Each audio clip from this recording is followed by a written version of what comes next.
수학이라는 과목 학문은 대개 문화, 사회, 도덕 등의 가치와는 구분하여 생각하기 마련이죠. 믿음, 용서, 기적과 같은 단어들은 수식으로 기적을 적어낼 수 없듯 수학적인 개념으로부터 저 멀리 떨어져 있는 듯합니다. 이 시뮬레이션은 영화 뷰티풀 마인드로 유명한 존 내시의 게임 이론으로부터 만들어졌습니다. 아, 게임 이론이 무엇인지 지금 모르고 계셔도 괜찮습니다.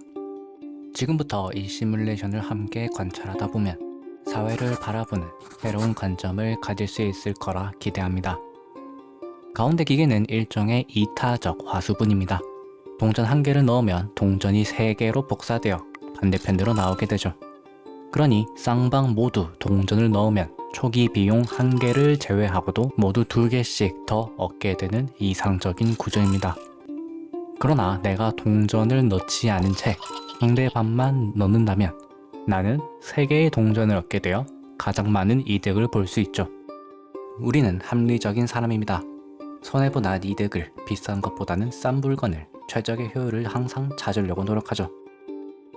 그러니 상대가 동전을 넣을 때 나는 넣는 것보다는 넣지 않는 것이 낫고, 상대가 동전을 넣지 않아도 나는 넣는 것보다 넣지 않는 것이 더 낫습니다. 합리적인 사고에 따라 저는 무조건 넣지 않도록 할게요. 이때 상대방 역시 저의 넣지 않을 행동을 예측하고 넣지 않음을 선택하는 이 게임 상황을 내시 균형이라고 합니다.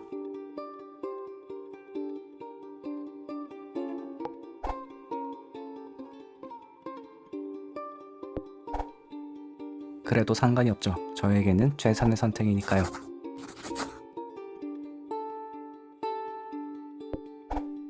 그가 생각하는 걸 나도 생각한다고, 그가 생각한다는 걸 나는 생각한다.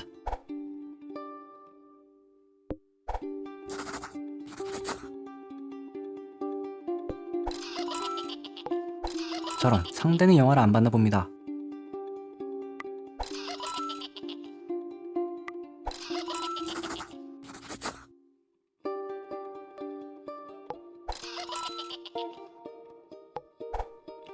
동전을 함께 넣으면 상부상조이니 이를 협력으로 상부상조할 수 있음에도 자기 이익만을 위해 동전을 넣지 않음을 이기, 배신이라 할 수 있겠네요.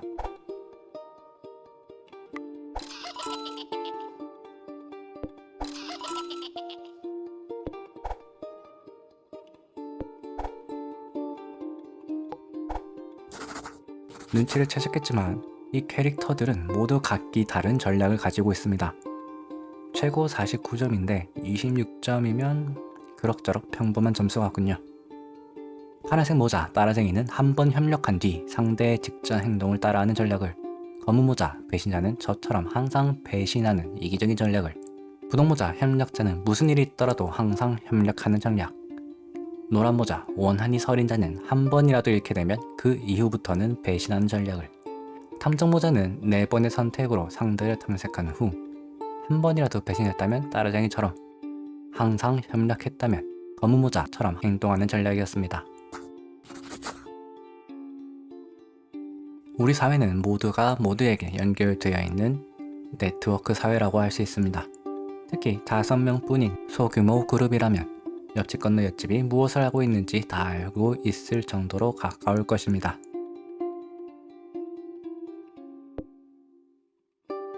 게임을 시작해보죠. 부대껴 사는 사회에서는 어떻게든 서로에게 영향을 미칠 것이고, 사소한 것이라도 작은 선의를 베풀거나 받게 됩니다.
착하디 착한 부동모자 협력자만 점수가 유달리 낮습니다. 이상은 역시 이상일 뿐인 것일까요? 의아한 점은 또 있습니다. 합리적인 우리는 어떤 경우에도 최선인 행동, 배신을 했는데 점수가 가장 높지 않아요. 그리고 상대 행동을 따라했을 뿐인 전략이 최고점을 얻었습니다. 어떤 해석이 가능할까요? 학습? 조화? 대세를 따르는 것? 이번에는 시뮬레이션이 살짝 바뀝니다. 게임의 결과 가장 점수가 낮은 5캐릭터 대신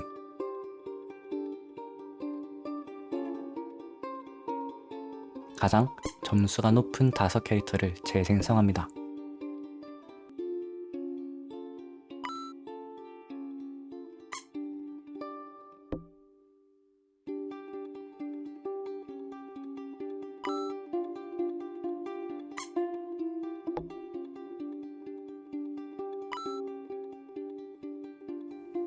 그리고 그 결과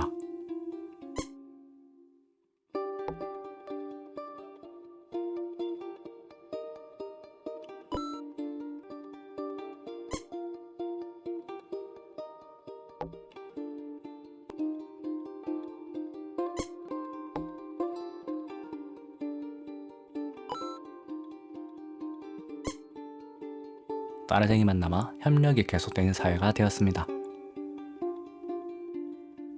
매우 흥미롭습니다. 애초부터 항상 협력하는 분홍모자는 사라진 대신 따라쟁이가 배신자들을 처치하여 항상 협력하는 이상적인 사회가 되었습니다.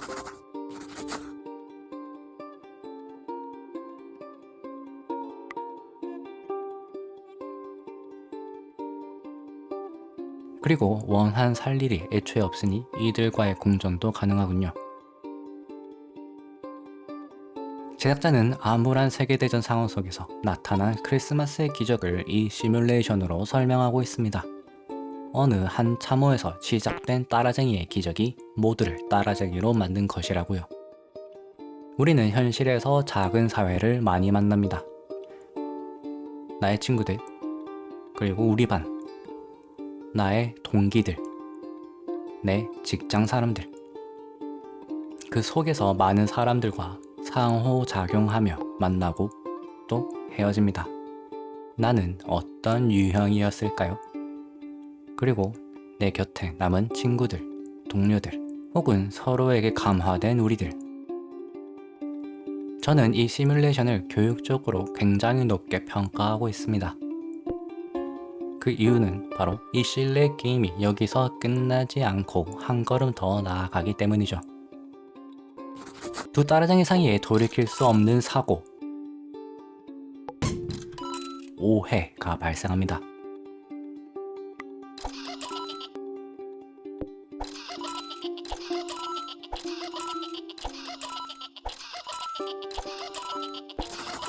네, 새로운 유형이죠. 우리는 여기 이 따라냥이, 카피키튼 유형을 살펴보죠. 만약 2번 연속으로 배신한다면 나도 너를 배신할 거야. 처음 한 번은 실수였을 수도 있잖아. 바로 이해 또는 용서라는 가치입니다. 따라쟁이가 눈에는 눈, 이에는 이였다면 따라냥이는 그럴 수도 있지입니다. 물론 너무 잦은 오해는 작은 사회를 해롭게 하고 존속되지 않게 합니다.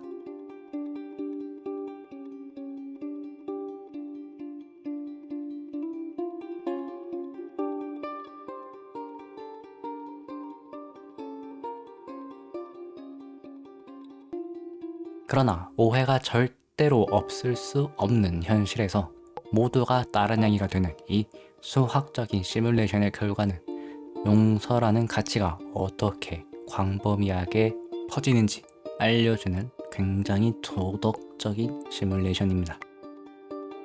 우리 서로는 이 화수분을 가지고 있습니다. 선의 혹은 신뢰, 나눔. 이를 실천하기 위해서는 나의 작은 노력, 동전 한계가 필요합니다. 공동체는 이 화수분을 지키기 위해 법과 규칙, 규범, 도덕 등을 만들어내고 이를 학습하게 하죠. 여러분은 배신하시겠습니까? 혹은 협력하겠습니까?